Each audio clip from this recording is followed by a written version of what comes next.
ግጥም አርጎ ለመብላት ልጅ ነኝ የሚላል ፍቶቻችሁ ባሎቻችሁ ጋር አውሩ ቁጭ ብላችሁ ማውራት አለባችሁ ወሬው ቢረባም ባይረባም ኢንተርኔትን ብታዳምጡ ቲክታክን ብታዳምጡ ፌስቡክ ዩቲዩብ ብታዳምጡ ወይ ለነፍሳችሁ ወይ ለእንጀራችሁ ሙሉ በሰላም መዋል ከፈለጋችሁ ያለ ሁከት መዋል ከፈለጋችሁ የሚያባረራችሁ ሳይኖር መዋል ከፈለጋችሁ ከክርስቶስ ጋር አንድ ሰዓት ቆዩ ለእግዚአብሔር ጊዜ ይኖራል ከእግዚአብሔር ጋር ጊዜ የሌለው ሰው እግዚአብሔርም ከሱ ጋር ጊዜ የለው ለእግዚአብሔር ጊዜ ከሌላችሁ እግዚአብሔርም ለእናንተ ጊዜ አይሰጥም እንዲሁ ሐሰት ሰው በልቶ ጨረሰ ያሉ መሬት ወወልድ ወመንፈስ ቅዱስ አሐዱ አምላክ በስመ አብ ወወልድ ወመንፈስ ቅዱስ አሐዱ አምላክ በስመ አብ ወወልድ ወመንፈስ ቅዱስ አሐዱ አምላክ ይትባረክ እግዚአብሔር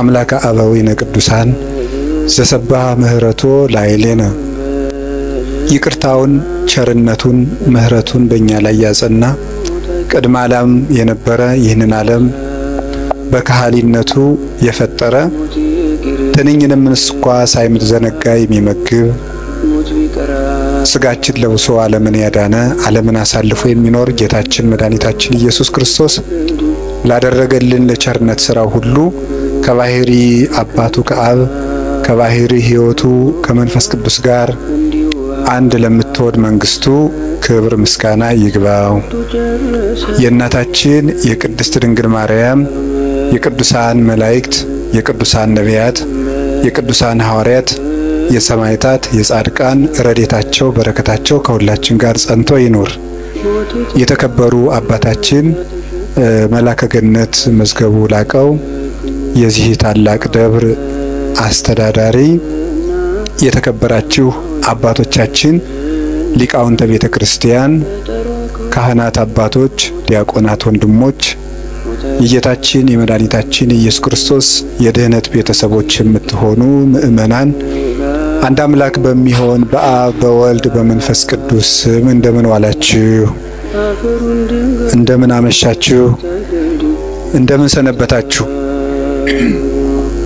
ቸርነት ገንዘቡ የሆነ ፈጣሪያችን ለዚህ ሰዓት በማይመረመር ቸርነቱ ስላደረሰን ስሙ የተመሰገነ ይሁን በመካከላችን ተገኝቶ እንዲያስተምረን ቅዱስ ፈቃዱ ይሁንልን እንደ እግዚአብሔር ፈቃድ የምንማማርበት ርዕሳችን ጊዜ ለምን በሚል ርዕስ ነው የምንማማረው እስኪ በሉ ድገሙ ሶስተኛ በሉ ጊዜ ለምን ነው እንግዲህ ኦርቶዶክሳዊነት ወይም ኦርቶዶክሳዊ ሰው አንድ የቤተ ክርስቲያን አባት ሲናገር በትክክል የሚኖሩ ሰዎችን ካያችሁ እነርሱ ክርስቲያኖች ናቸው ብሎ ይናገራል በትክክል የሚኖሩ ሰዎችን ካያችሁ እነርሱ ክርስቲያኖች ናቸው ክርስቲያኖች እውነትን የሚያምኑ ናቸው እውነት ነፃ ያወጣል ስለዚህ ነፃ ፍጡሮች ናቸው ነፃነትም ከእውነት ነው እውነትም ነፃነት ነው እውነትን የያዙ ሰዎች ነፃ ናቸው ነፃ አይምሮ ያላቸው ሰዎች ደግሞ ከህሊና ዕዳ ሸክም የተለዩ ናቸው እነሱ በትክክል ራሳቸውንም ዓለምንም መምራት መኖር ይችላሉ እና ክርስቲያንነት ማለት በትክክል መኖር ነው ክርስቲያንነት በትክክል መኖር ከሆነ ስለያንዳንዱ ነገር እንዴት እንደምናደርገው ማወቅ አለብን ክርስቲያኖች አንድ ነገር እጃቸው ሲገባ ምን ሊያደርጉት እንደሚገባ የሚያውቁ ናቸው ለምሳሌ ህፃናት አንድ ነገር እጃቸው ላይ ቢገባ ምን እንደሚያደርጉት አያውቁም በብዙ ልፋት የተገኘ ተቆፍሮ የተገኘ ወርቅ ወይም እንቁ ወስዳችሁ እጃቸው ላይ ብታስቀምጡ ወይ ይጫወቱበታል ወይ ይወረውሩታል ወይም ደግሞ ጭቃ ውስጥ ሊጥሉት ይችላሉ ስለዚህ እንደዚያ እንዳይሆን የበሰለ ሰው ምልክቱ እጁ ላይ ያለውን ነገር ምን እንደሚያደርገው ማወቅ ነው።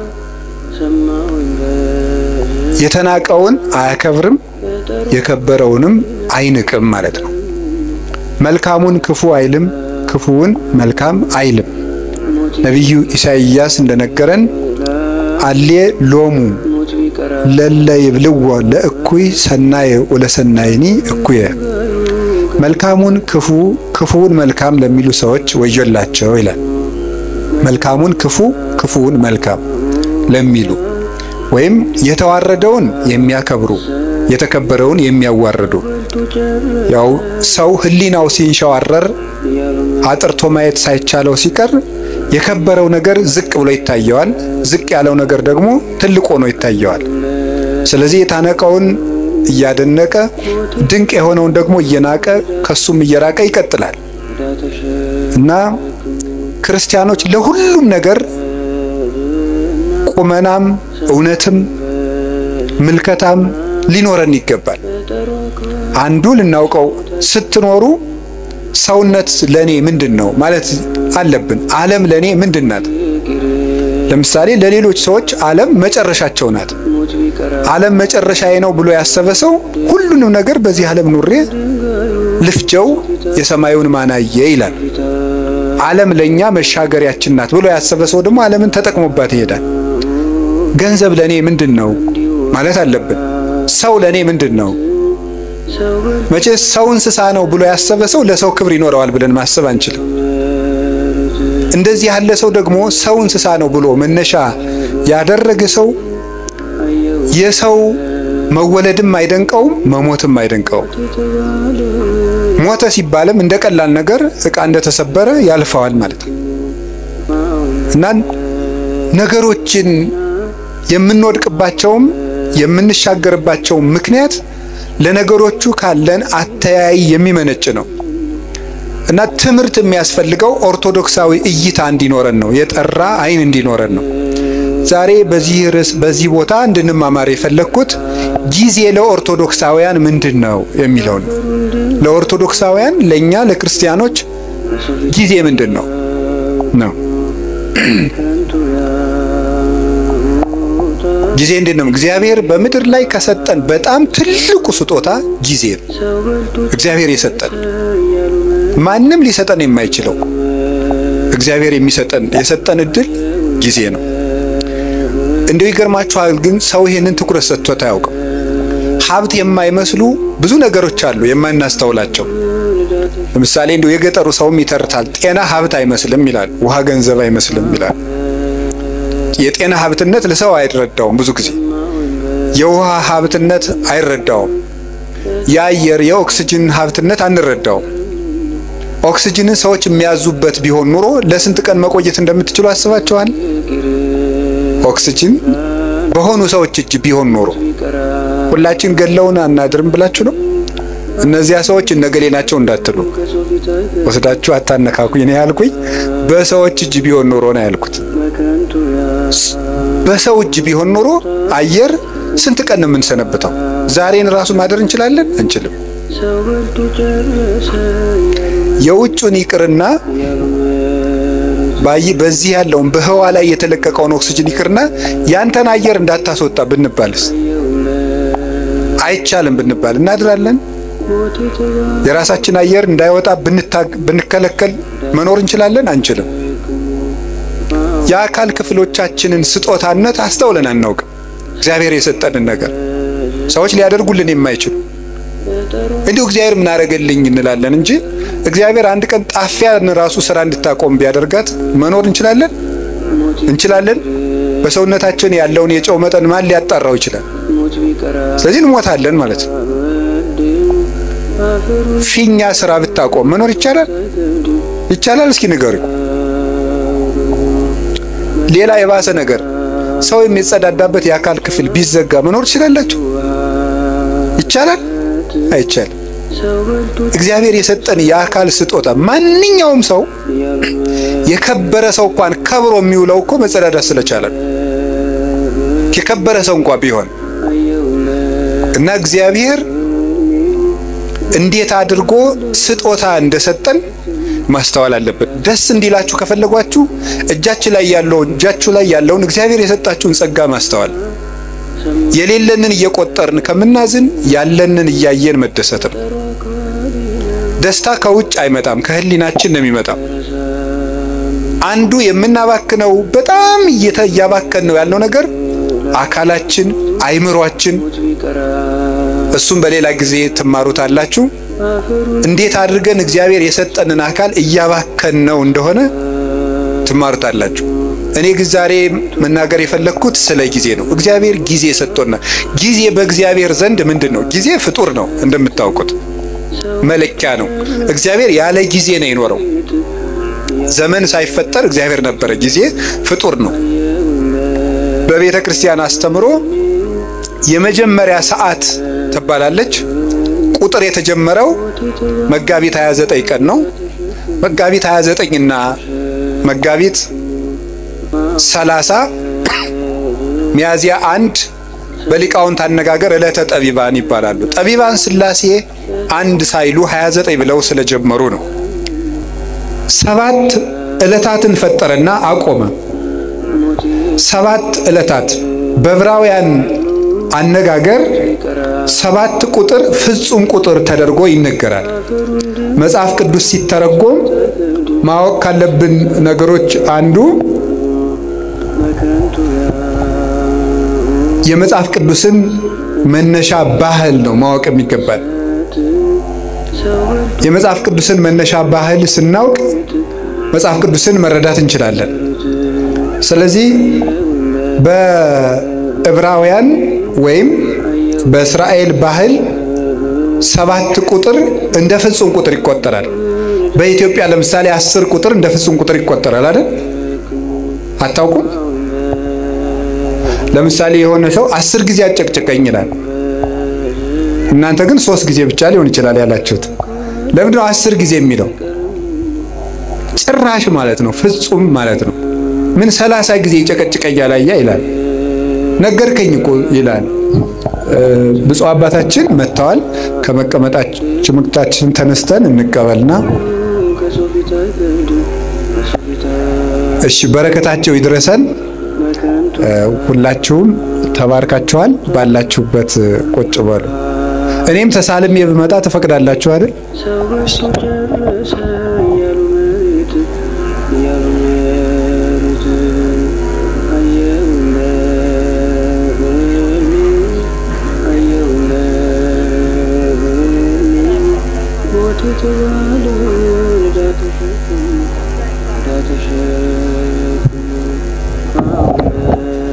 እሺ፣ ወደ ትምህርታችን እንሄድ። ብፁዕ አባታችን ስለተገኙ በጣም ደስ ብሎኛል። እናንተም ደስ ብሏችኋል። ለኢትዮጵያ ኦርቶዶክስ ተዋሕዶ ቤተክርስቲያን በእድሜ ከቆዩላት አባቶች አንዱ እሳቸው ናቸው። ረድኤታቸው በረከታቸው ይድረሰን። እኔ ደግሞ በእሳቸው ፊት ስላስተማርኩ በጣም እድለኛ ነኝ። ለምን መሰላችሁ? ገበሬ ልጁን እርሻ ሲያሳርስ እርፍ ያስይዝና ያሳርሰዋል ከፊቱ አድርጎ። ለምን? ሲያበላሽ ለማስተማር ማለት ነው። ስለዚህ ልጅ በአባቱ ፊት ሲያጠፋ ይታረማል ማለት ነው። ትምህርታችን እንቀጥል። እግዚአብሔር ከሁላችን ጋር ይሁን። ወደ ትምህርታችን ስንሄድ በዕብራውያን 7 ቁጥር ፍጹም ነው ብያችሁ ነበረ። እስመ ሁልቆ ሳብዕ በኀበ ዕብራውያን ፍጹም ውእቱ። በዕብራውያን በእስራኤል 7 ቁጥር ፍጹም ነው ይላል እግዚአብሔር። ስለዚህ ምን አደረገ? 7 ዕለታት ብቻ ፈጠረ። ለምንድን ነው እግዚአብሔር 7 ዕለት ብቻ የፈጠረው ስትሉ 7ቱ ቀኖች ፍጹም ናቸው ለማለት ነው። 7 ብቻ። ለምን 8 ቀን አይፈጥርም እግዚአብሔር? ወይስ ዝቅ ብሎ 6 ቀን ቢያደርገው ምን አለ? የዓመቱን መለኪያ 7 ቀን ያደረገው ለምን ይመስላችኋል? 7ቱም ዕለታት ፍጹም ናቸው ይላል። እንዲያውም ልንገራችሁ፣ የዚህ ዓለም ዋና ምሰሶች 7 ዕለታት ናቸው። በመጽሐፈ ምሳሌ ምዕራፍ 9 ከቁጥር 1 ጀምሮ እንዲህ ይላል። ጥበብ ሐነጸት ቤተ ወአቀመት ላቲ 7 አዕማደ። ጥበብ ቤቷን ሰራች 7 ምሰሶችንም አቆመች ይላል። ጥበብ ቤቷን ሰራች። ጥበብ የተባለ እግዚአብሔር ወልድ ነው። መንፈሳዊ ትርጉም አለው። የዛሬው ዓላማችን ግን እሱ አይደለም። ጥበብ ወልድ ይችን ዓለም ፈጠረች። ሰባት ምሰሶ አቆመች ማለት ሰባት ዕለታትን ፈጠረች ማለት ነው። ሰባቱ ዕለታት ለምንድነው ምሰሶ የተባሉ ሲባል ምሰሶ ቤቱን እንደሚያጸናው በዚህ ዓለም የሚኖር ነገር ሁሉ ጸንቶ የሚኖረው በሰባቱ ዕለታት በሚሰራ ስራ ነው ማለት ነው። ምሰሶው ሲፈርስ ወይም ምሰሶ ቢነቀል ቤቱ እንደሚናድ ሁሉ የሰው ልጅ ህይወቱ የሚናደው ወይም የሚፈርሰው በሰባቱ ቀናት በሚሰራቸው ስራዎች ናቸው። ሰባት ቀን የምንሰራው ስራ ወይ ህይወታችንን ያፈርሳል ወይ ህይወታችንን ይሰራል። ምሰሶዎቹ በትክክል የቆሙለት ቤት እንደማይፈርሰው ሰባቱን ዕለታት እንዴት መጠቀም እንደሚችል የሚያውቅ ሰው የጸና ቤት ይኖረዋል። የልብ ቤት፣ የአይምሮ ቤት፣ የስጋ ቤት፣ የነፍስ ቤት ይኖረዋል ማለት ነው። ስለዚህ ዕለታትን ከመጠቀም እንኳንኛ እግዚአብሔር ራሱ ቀን ተጠቅሞ ነው ስራ የሰራ። ቀንን የማይጠቀም ሰው ምንም ማድረግ አይችልም። እግዚአብሔር 6 ቀን ነው ይህን ዓለም የፈጠረው። አይገርማችሁ? በ6 ቀን ዓለምን ፈጠረ።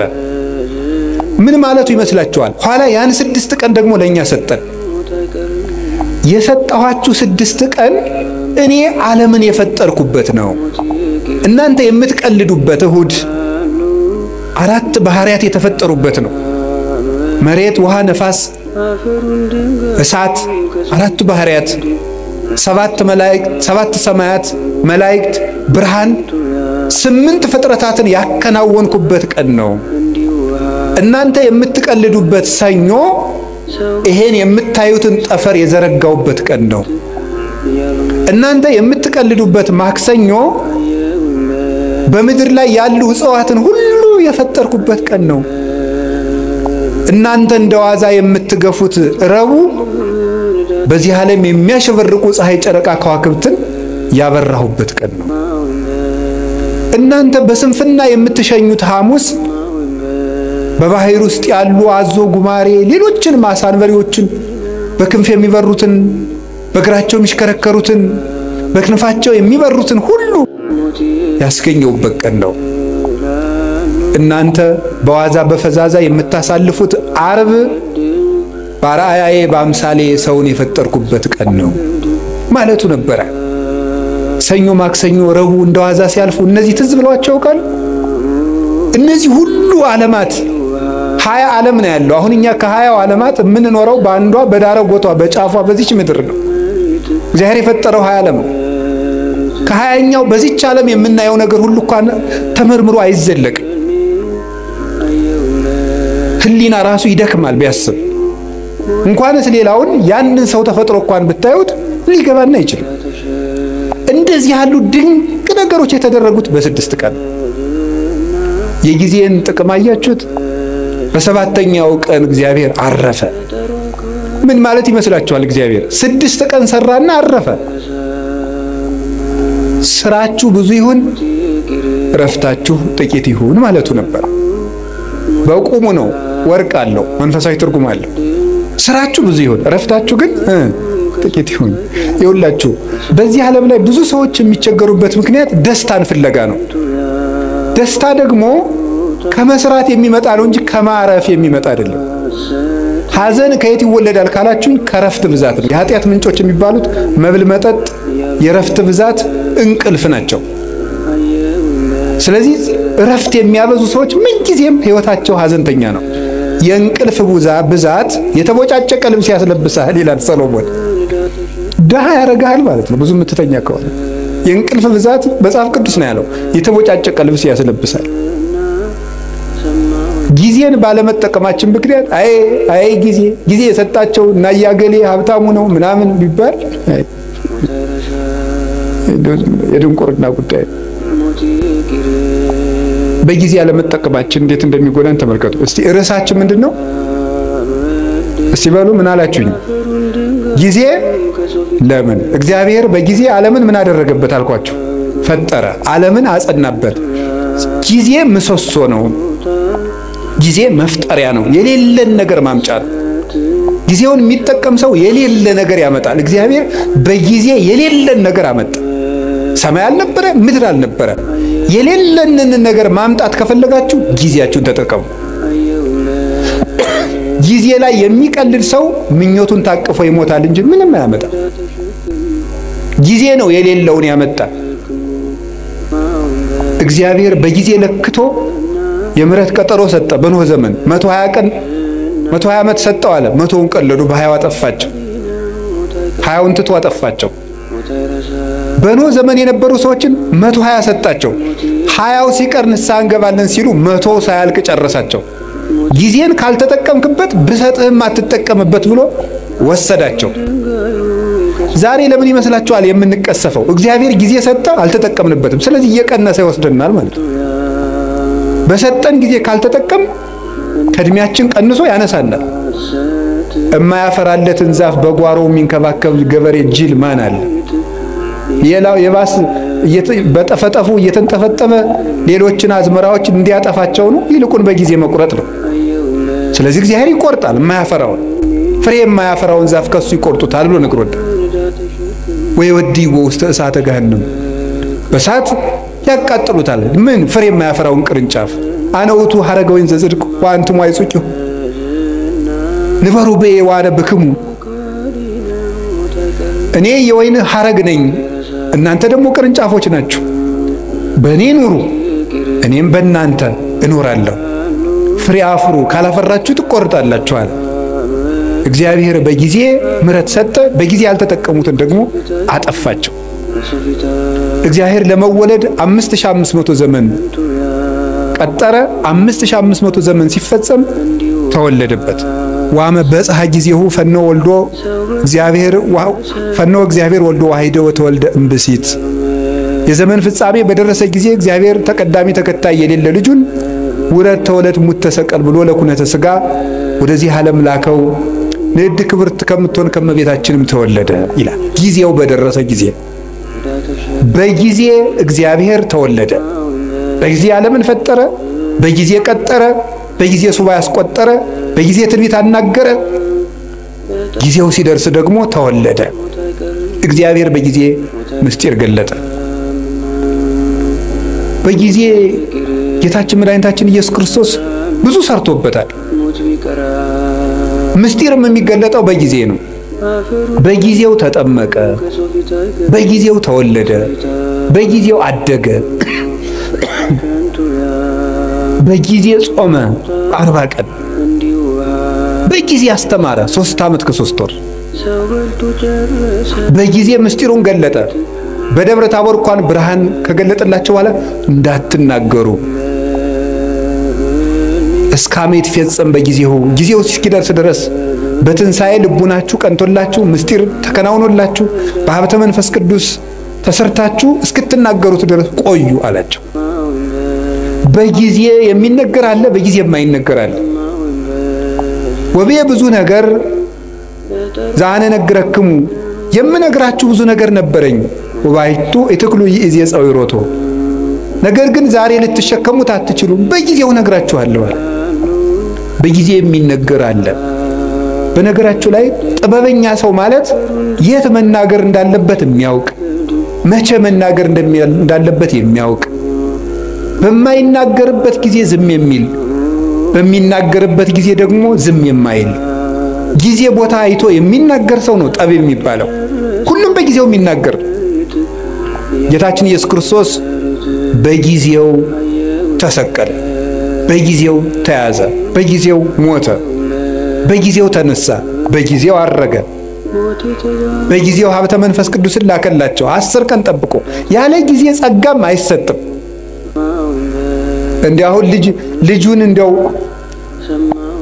ልጅ የሌላቸውን እናት አባት 9 ወር ከ9 ወር አስቀድሞ እንዲያው በ3 ወሩ ከብት ጠባቂ ስለሌለን ልጁ ቶሎ እንዲደርስ ይወለድ ቢል ይወለዳል?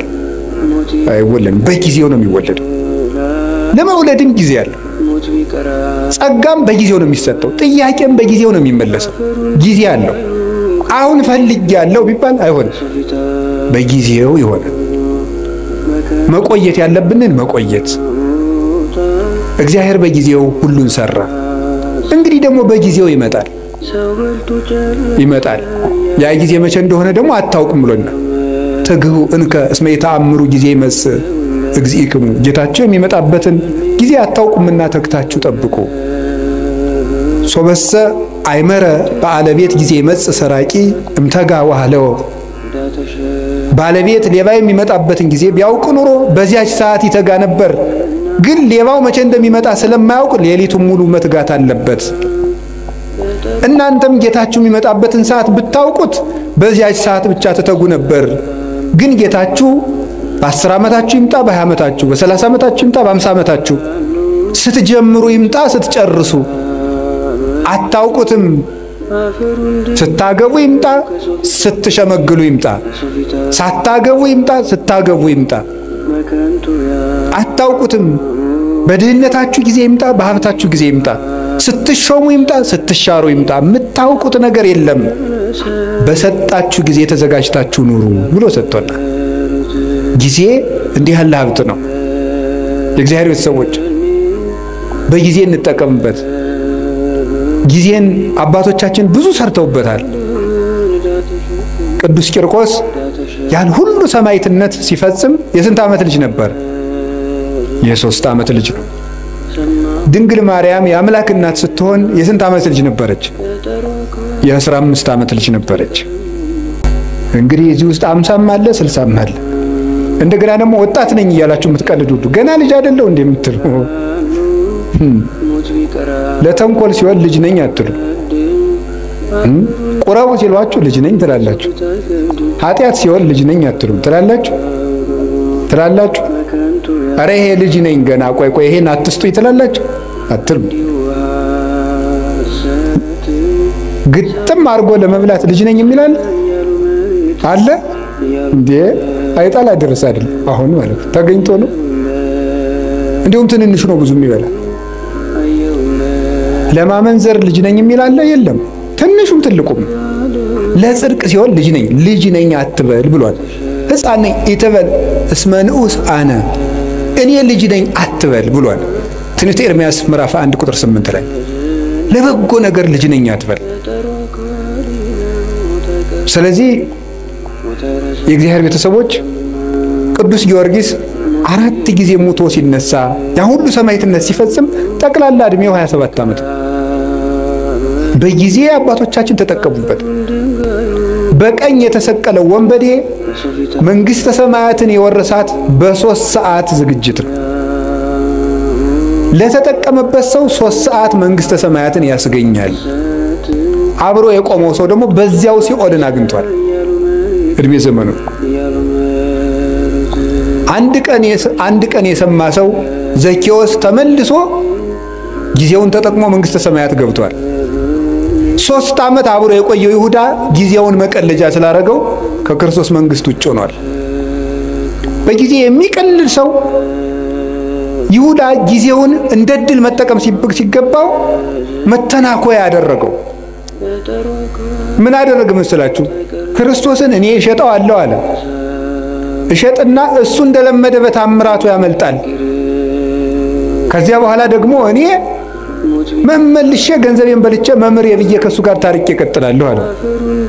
ጊዜው ግን መሽቶ ነበር። ክርስቶስ ተያዘ። ደርሷላ። ሲሰርቅ የነበረበት ጊዜ አለቀ። በቃ አለ። እግዚአብሔር መቅረዚቱን አጠፋት። ከዚያስ ምን አደረገ ደግሞ? ጌታ ከማረጉ በፊት ከመሞቱ በፊት እኔ ተቀድሜ ሙቼ ሲኦል ቆየዋለሁ፣ ነፍሳትን ሲያወጣ ያወጣኛል አለ። አይሁዳ አልፏል። እሱ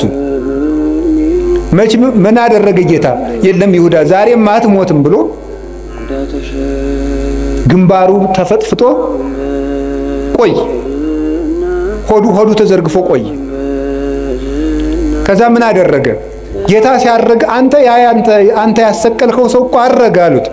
እኔን ሳያወጣኝ ብሎ ደንግጦ እወጣለሁ ሲል ከመቃኑ ላይ ከደጃፍ ወይም ከበሩ ላይ ግንባሩ ተፈጥፍጦ ሞተ ይላል። ምን አድርጎ ስትሉኝ? በጊዜ ቀልዶ የእግዚአብሔር ምሕረት ጊዜው አብቅቶ በቃይ ብሎ እግዚአብሔር ታገሰው። 3 ዓመት ቻለው።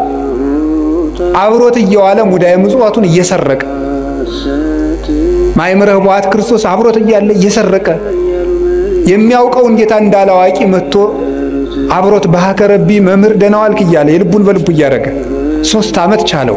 በቃኝ አለ እግዚአብሔር። ቸርነትን ላልተጠቀመበት መዓት ይታዘዝለታል። እግዚአብሔር ጊዜ የሚሰጠው ለቸርነት ነው።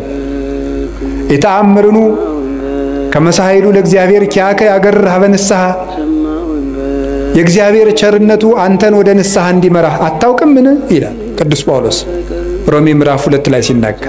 የእግዚአብሔር ቸርነት እኮ የምሕረት ዕድል ነው፣ መጥፊያ አልነበረም። ሲራክም ይተወስክ ኃጢአተ በዲበ ኃጢአት ዘትብል መሐሪ ውእቱ እግዚአብሔር። እግዚአብሔር ይቅር ባይ ነው፣ እግዚአብሔር ቸር ነው፣ እግዚአብሔር መሐሪ ነው እያልክ በኃጢአት ላይ ኃጢአትን አትጨምር ይላል። እና ጊዜ ብዙ ነገር ተሰርቶበታል። ርዕሳችን ምንድነው? ንገሩኝ እንጂ ጊዜ ለምን? እሺ 1 2 3 ነጥቦችን ልናገርና ብፁዕ አባታችን እንዲያስተምሩን ብለቅ ይሻላል። ጊዜ ለምን በሉ እስቲ። እንግዲህ እግዚአብሔር በጊዜ ፈጠረ። እስቲ በጊዜ ፈጠረ በሉ። በጊዜ መጣ፣ በጊዜ ሞተ፣ በጊዜ ተነሳ፣ በጊዜ አረገ፣ በጊዜ መንፈስ ቅዱስን ላከ።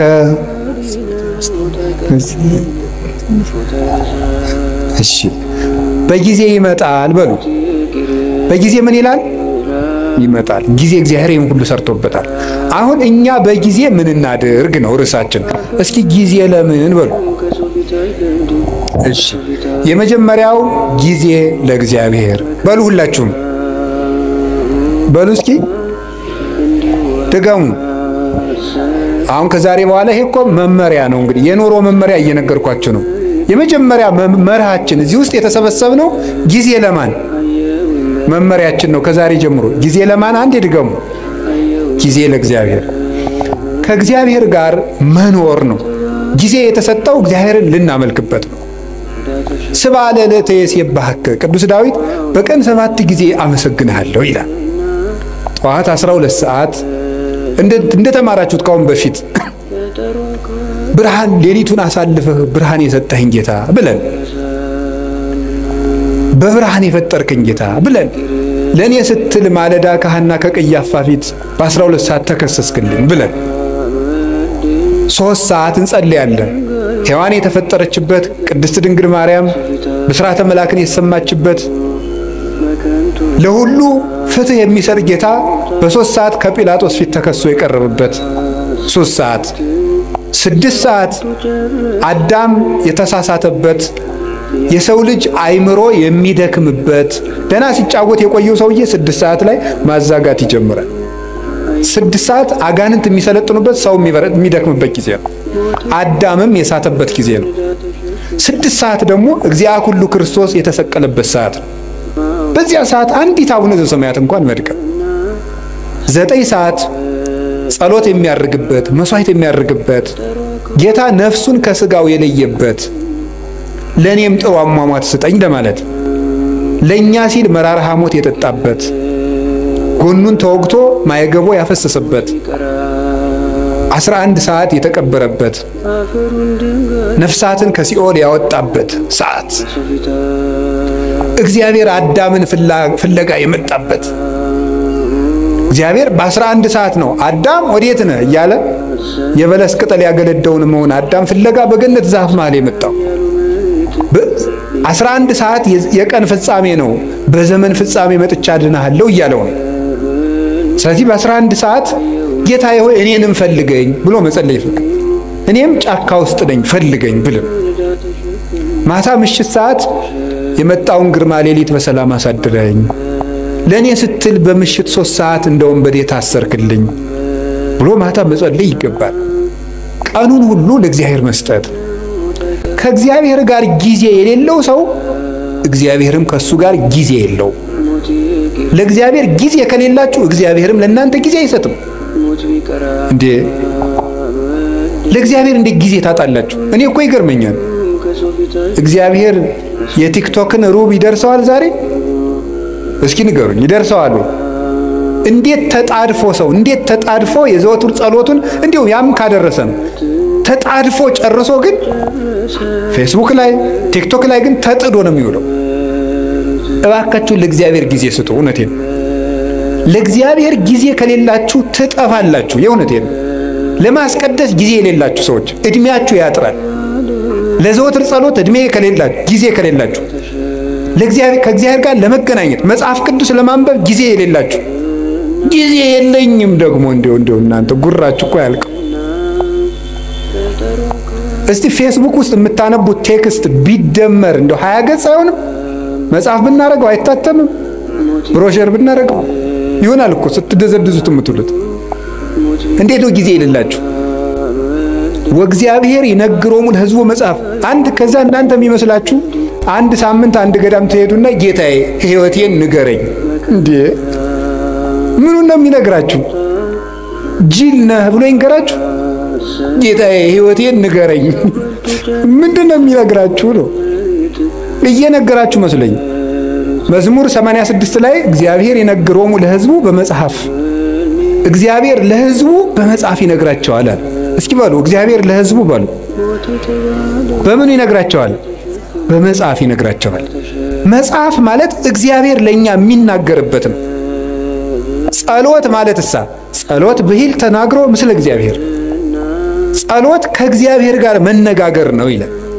ጸሎት ከእግዚአብሔር ጋር መነጋገር ነው። መጽሐፍ ማንበብ ደግሞ እግዚአብሔር ለኛ የሚነግርበት ሰን ነው።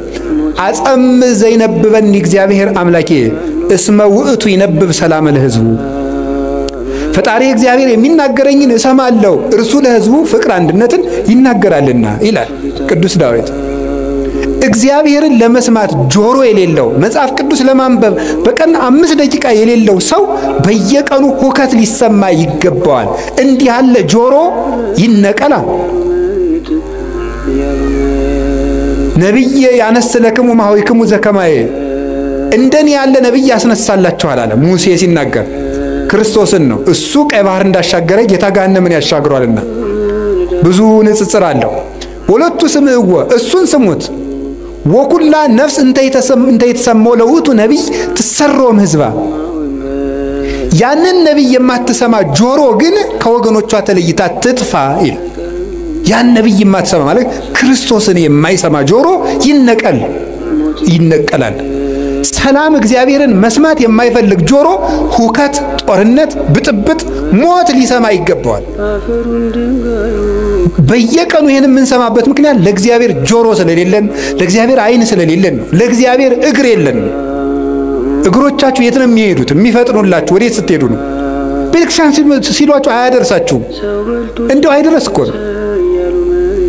ከዛ ትሄዱ የማስታወቂያ ሰሌዳ ለማንበብ በየቀኑ ትመላለሳለች። ስራ ወጥቶ ይሆን ትላል። ጥሩ ነው ተመላለሱ።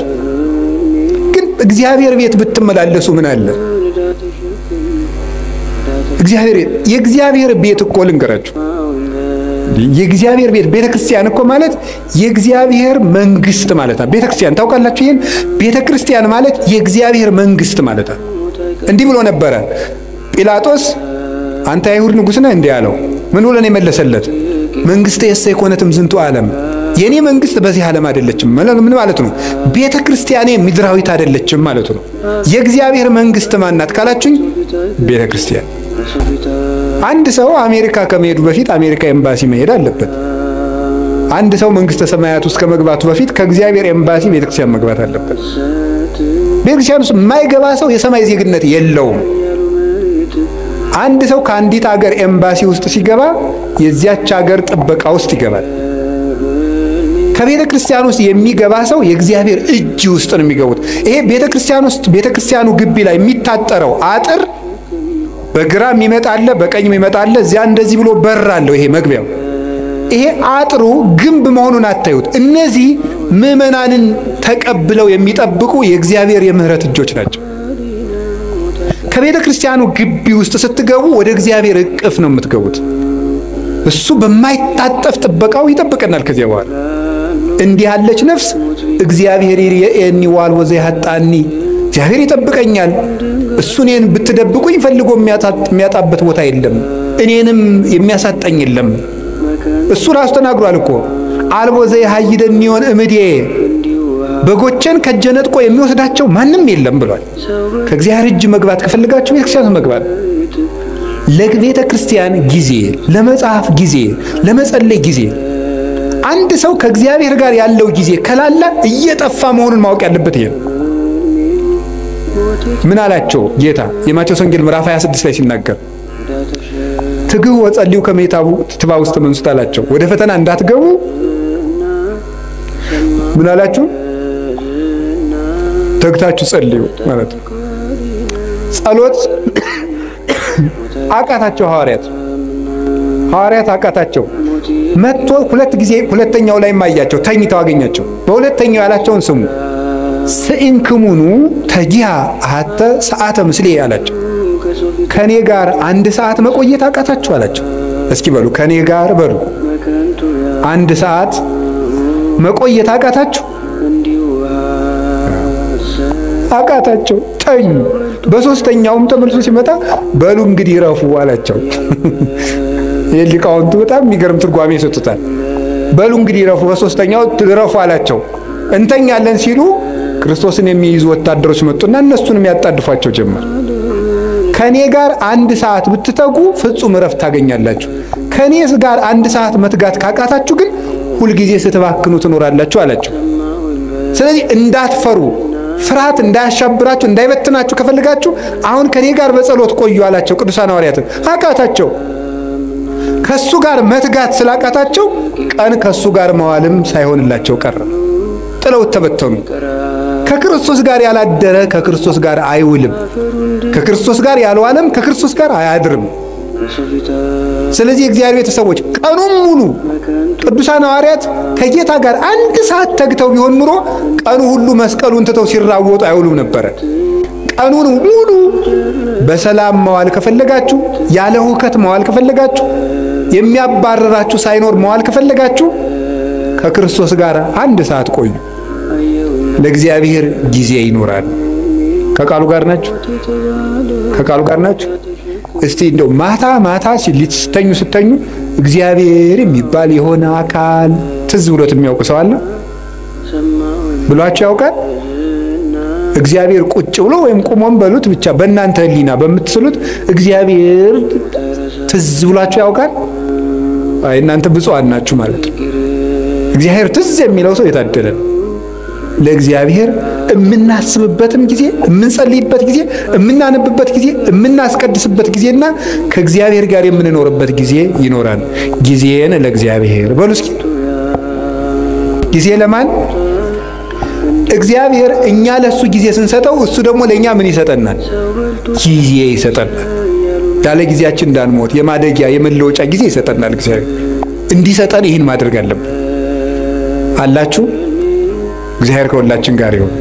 ሁለተኛ ጊዜ ለምን በሉ እስኪ በሉ እንጂ። እሺ ጊዜ ለቤተሰብ በሉ ሁላችሁ። ጊዜ ለማን? ለቤተሰብ። ቤተሰብ ክርስቲያንነት ወይም ኦርቶዶክሳዊነት ህብረታዊነት ነው፣ አንድነት ነው ክርስቲያንነት ማለት። ለቤተሰቡ ጊዜ የሌለው ሰው ቅዱስ ጳውሎስ አንደኛ ጢሞቴዎስ ምዕራፍ 5 ላይ እንደነገረን ለቤተሰቡ የማያስብ ሰው ሃይማኖቱን ከካደ ሰው የባሰ ነው ይላል። ለቤተሰቡ ጊዜ የሌለው ጊዜ ሊኖራቸው ይገባል። ለምንወደው ሰው የምንሰጠው ብቸኛው ስጦታ ምን እንደሆነ ታውቃላችሁ? ምንድነው? ጊዜ ነው። ጌታችን ኢየሱስ ክርስቶስ ለሚወዳቸው ሰዎች ጊዜ በመስጠት ነበር ፍቅሩን የሚገልጥላቸው። ምቹ ጊዜ ለብቻቸው ይሰጣቸው ነበር። ለቤተሰብ ጊዜ ሊኖር ሰው ባል ለሚስቱ ጊዜ ሊኖር ይገባል። ሚስት ለባል ጊዜ ሊኖር ይገባል። ለልጆች ጊዜ ሊኖራቸው ይገባል። ጊዜ እዚያ ውስጥ ጊዜ ከሌላችሁ እንደ ነፍሰ ገዳይ ናችሁ። ለቤተሰብ ጊዜ የሌለው ሰው፣ ለእናቱ ጊዜ የሌለው፣ ለአባቱ ጊዜ የሌለው፣ ለዘመዶቹ ጊዜ የሌለው፣ አውቁ ጊዜ የለም። ለማንም ጊዜ አይሰጥም ሰው።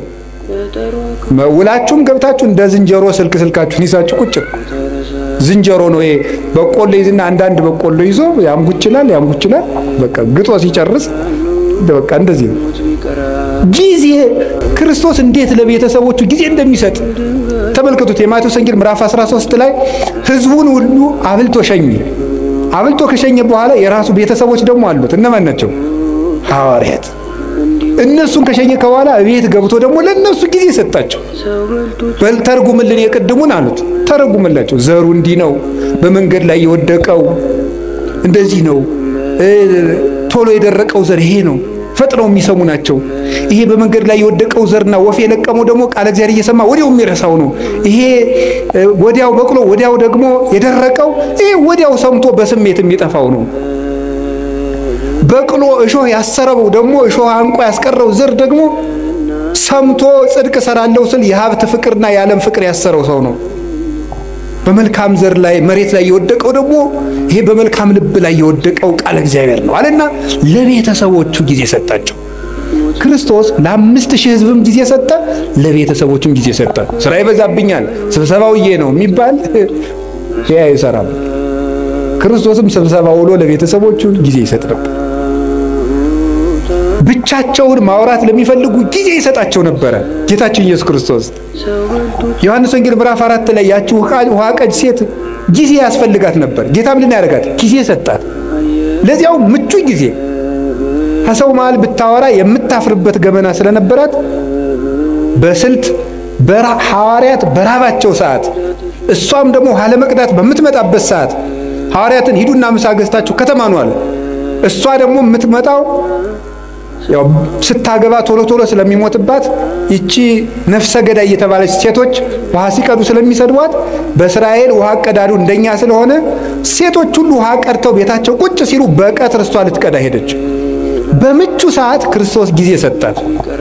በቀትር ሰዓት ወጓን ሁሉ አዳመጣት። በደንብ አድርጎ ነው ያዳመጣት። እንዴው እኮ ይገርማል። እናንተ አሁን በቀትር ሰዓት ፀሐይ የመታችሁ እንኳን ክርስቶስ ያለ አምላክ እንደው ትልቅ ሰው ቢሆኑ ታዳምጣላችሁ። ጌታ ምቹ ጊዜ ሰጥቶ አዳመጣት። ስለዚህ ጊዜ ስለሰጣት እሷም ልቧን ለሱ ሰጠችው። ጊዜ መስጠት ጌታችን ኢየሱስ ክርስቶስ ለብዙዎቹ ነበር ጊዜ። ትልቅ ሰው ነኝ አይል፣ አምላክ ነኝ አይል፣ ለሁሉ ሰው ቆሞ የመቆየት እድል ይሰጣቸው ነበር። የማቴዎስ ወንጌል ምዕራፍ 9 ላይ ስታዩ 2 ዕውሮች ነበሩ። ጌታችን አልፎ ሲሄድ 2 ዕውሮች የዳዊት ልጅ ሆይ ማረን አሉ። እሱ አልፎ እየሄደ ነው። ማረን ሲሉ ምን ይላል? ማቴዎስ ወንጌል ምዕራፍ 9 ላይ ስታነቡ ይላል ወደ ቤትም በገባ ጊዜ 2 ዕውሮች መጡ ይላል። ወደ ቤትም በገባ ጊዜ የሚለው ለምንድን ነው የተጻፈው? መጽሐፍ ቅዱስ ላይ ዝም ብሎ የሚጻፍ ቃል የለም። ሊቃውንቱ ሲተረጉሙት ምን ይላሉ? ዕውሮች ናቸው ሩጠው እንዳይደርሱበትና ከቤት ገብቶ ቆያቸው ይላል። ይሄን ጊዜ መስጠት። ሩጠው እንደማይደርሱ ያውቃሉ፣ አይነ ስውሮች ናቸው። ስለዚህ እስከሚመጡ ድረስ ጊዜ ሰጣቸው፣ ቆያቸው። ይሄንን ሊቃውንተ ቤተክርስቲያን ምን ብለው ይተረጉሙና መንገድ ላይ ያሉት ደግሞ ምን ይላሉ? አጋንንት ምንድነው የሚሉት? ምን መንገድ ላይ ያሉት ሰዎች ደግሞ እናንተ አትጥሩት፣ ትልቅ ሰው ነው እንዴው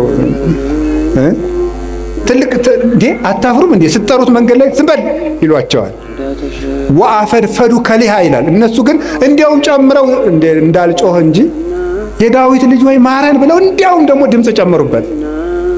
ገብቶ ቆያቸው ይላል። ሊቃውንቱ ምን ብለው ይተረጉሙታል? ክርስቶስ ለነዚህ ዕውሮች ሩጠው የሚደርሱበት አዝግመው እስኪደርሱ ድረስ ከቤት ገብቶ ቆያቸው። ምን ይላሉ? ዕውሮች የሚባሉት የክርስቶስን ብርሃን ማየት ያልቻለች ዕውር ነፍስ ናት። ዕውር ነፍስ የጌታን ብርሃን ለማየት ያልበቃች በድንቁርና በኃጢአት ውስጥ ያለች ነፍስ ናት። የዳዊት ልጅ ወይ ማረኝ የምትለው ጸሎቷ ነው። እግዚኦ ማረነ ክርስቶስ የምትለው ዝም በል አትጩህ የሚሉት ደግሞ አጋንንት ናቸው። ጸሎት አቋርጥ የሚሉት ናቸው። ተኛ ዝም ብለህ ተኛ እንዳትጮህ የሚሉት ናቸው። ክርስቶስ ግን እነዚያን ዕውሮች ቆሞ ቆያቸው ማለት እሱን ለማየት እስከምትበቃ ድረስ በኃጢአትም በድንቁርናም የታወረችው ነፍስ ክርስቶስ ይቆያታል። ቤት ገብቶ ይቆያታል አዝግማ እስከምትደርስ ድረስ። ሁላችንም ቆይቶን ነው እንጂ ገና ዕውሮች ነን በእውነቱ ማለት በጊዜ ሰጥቶን ቤት ገብቶ ቆይቶን ነው አሁንም ቢሆን የመጣ ነው። ክርስቶስ እንደ ፍጥነቱ ጥሎን ቢሄድ ድሮ ማንም እዚህ መድረስ አይችልም ነበር። እዚህ መግባት አንችልም። ቤቱ ውስጥ መግባትም አይፈቀድልም ነበር። ማን ይዘልቀዋል? እሱን ተጽዕነ ላይ ለኪሩቤል ወሰረረ በክነፈ ነፋስ ህሊና መላእክት እንኳን የማይደርስበትን ጌታ እኛ ግን በቅዱስ ሥጋው በክቡር ደሙ እንድንዋሃደው የፈቀደልን እሱ ቆሞ ስለቆየን ነው። ጌታችን ላልደረሱት እስኪደርሱ ጊዜ ይሰጣል። እናንተ ጊዜ ትሰጣላችሁ? ቶሎ አልገባው ላለ ሰው ጊዜ ትሰጣላችሁ? አንተ ደደብ እስከ መቼ ድረስ ነው ካንተ ጋር የምኖረው አትሉ? ጊዜ ትሰጣላችሁ? ቁማችሁ ትቆይታላችሁ? ሰው እስኪስተካከል ጠባዩ የከፋ ሰው እስኪስተካከል ትቆያላችሁ? ወዲያው ነው ማንን አይቆይም። አሁን ጥሎ መሮጥ ነው በቃ። እና ቆዩት እስቲ ሁሉንም ሰው ቆዩት፣ ይስተካከላል ከቆየ ነው። በጊዜ የማይስተካከል ዲያብሎስ ብቻ ነው። ሰው ይስተካከላል። ጊዜ ለቤተሰብ እስኪ በሉ ንገሩ እንጂ። አዎ ጊዜ ለቤተሰብ ሊኖር ይገባል። ብዙ አሁን እንደው እናታችን ቅድስት ቤተክርስቲያን እየተፈተነች ያለችው አንዱ በትዳር ነው እየተፈተነችው ያለ። የባለ ትዳሮች ደግሞ መሰረታዊ ችግራችሁ ምንድነው ስትሉ ጊዜ የላችሁም። ትዳሩን የሆነ ሱቅ ነው የምታረጉት። ምን ማለት ነው መሰላችሁ? ስራ ቦታ ሆኗል ማለት ነው። ጊዜ የላችሁም። ባልና ሚስት አብራችሁ የምትሆኑበት ጊዜ የለም። አትተዋወቁም እኮ ሁላ። ጊዜ ያልሰጣችሁት ሰው ይውላችሁ በሰነፍ አዝመራ አለፍኩ አረም በቅሎበትም አየሁት አለ ሰሎሞን። በሰነፍ አዝመራ አለፍኩ አረም በቅሎበት አገኘሁት። ለሚስት ጊዜ ከሌለ ዞር ዞር ብለህ ስትመጣ አረም በቅሎባት ነው የምታገኘው። አረም ይበቅልባታል። የነገር አረም፣ ሌላም አረም፣ ሌላም አረም። የአረም አይነቶችን አግሪካልቸር ባለሙያ ጠይቁ። ብዙ አረም ነው የሚበቅልባት። ነግሬያችኋለሁ። ለባሎቻችሁ ጊዜ ከሌላችሁ ብዙ አረም ያበቅላል፣ ይሸፍታል ልብ። እነዚያን አረሞች ደግሞ ነቅሎ የሚጥላቸው የለም። አረሙን እንነቅላለን ስትሉ ስንዴውን ትነቅሉብኛላችሁ እንዳለ ጌታ በዚያችሁ ትንሽ ችግር በበቀለችው አረም በአመል መክፋት ስትጨቃጨቁ ራሱን ማጣትም ይመጣል። ስለዚህ ጊዜ ይኖራችሁ። እኔ እውነቴን ነው ስለ እግዚአብሔር ብላችሁ ለልጆቻችሁ ጊዜ ስጡ። ጌታችን ኢየሱስ ክርስቶስ ለሕፃናት ጊዜ እንደሰጣቸው ታስታውሳላችሁ። የማቴዎስ ወንጌል ምዕራፍ 18 ላይ ሕፃናት ወደ እኔ እንዲመጡ አትከልክሉ፣ አቅፎ አስተምሮባቸዋል። እየታቀፈ በዚህ በትከሻው እየመጡ ዙሪያውን እየከበቡ ለሕፃናት ጊዜ ነበረው። ለልጆች ጊዜ ያስፈልጋል። ለጎረቤት ጊዜ ያስፈልጋል። አላችሁ? አሁን ለጎረቤት ጊዜ አላችሁ? አሁን እንደው መችስ ሰለጠን ተብሎ ጎረቤትም አይጠያየቅም። የጎረቤትን ልጅ መቆጣትም ቀርቷል። እኛ ልጁነን በእውነት እግዚአብሔር በሚያውቀው አሁንም ገና አላደግንም። በርግጥ ጎረቤት ነው እየቀጣ ያሳደገን። ዋስ ጠርተን ነው ይገርም። ስናጠፋ የጎረቤት ሰውዬ መጥቶ ዋስ አስጠርቶንም የሚለቀን ማለት ነው። ቢገርፈን አረ አየዋ ገሌ ገረፈን ብለን ለእናት አባታችን ብንናገር ደግ አረገ ነው የምንባል። የኔን ልጅ ነካ እንባል። በምን ምክንያት ነው የመታው ተብሎም አይጠየቅም። ኃላፊነት አለው በልጆች ላይ። ለጎረቤት ጊዜ ያላችሁ ወይ? የሉቃስ ወንጌል 15 ላይ ልጁ የጠፋው ልጅ ሲመጣ ጎረቤቶቹን ጠራ። እኮ ሰም አለው እኮ ሰም አልባ ወርቅ የለም። ጎረቤቶቹን ጠራ የሚለው ለጎረቤትም ክብር እንዲኖር ነው። ጌታችን ኢየሱስ ክርስቶስ መላእክትን በጎረቤት መስሎ ነው። አዳምና ልጆችን ደግሞ በጠፋ ልጅ መስሎ ነው ያስተማረ። ጎረቤትን መጠራራት፣ ለጎረቤት ጊዜ መስጠት። ምን እየሆኑ ነው? እየበሉ ነው? እየጠጡ ነው? እንዴ እኛ ገበሬ እኮ ሲተርት ሰምታችሁታል? አታጣልፈኛለች ጉንጫቸር ይላል። እዚያ ማዶ ቤት ሲቃጠላሉ ውሃው ውስጡና አታጣልፈኝ አለች አሉ። እንዴ አንቺ ውሃ ውስጥ አይደል ያለሽ እንዴ? እሳቱ የት ያገኝሻል ሲሏት አሉ። እሳቱ አልጠፋ ቃል እየቀዱ ውሃውን ሲወስዱ ውሃው ሲያልቅ የነስ ወስደው መጨመራቸው ይቀራል አሉት። ምን ማለት መሰላችሁ? የነፍሱ ቢቀር ደሃጦም ማደሩን ካላያችሁት ችግር ነው። የነፍሱም ይቀር የተጎዳ ሰው በግ ከደነበረ የሰው ልጅ ከመረራ አይመለስም ተብሏል።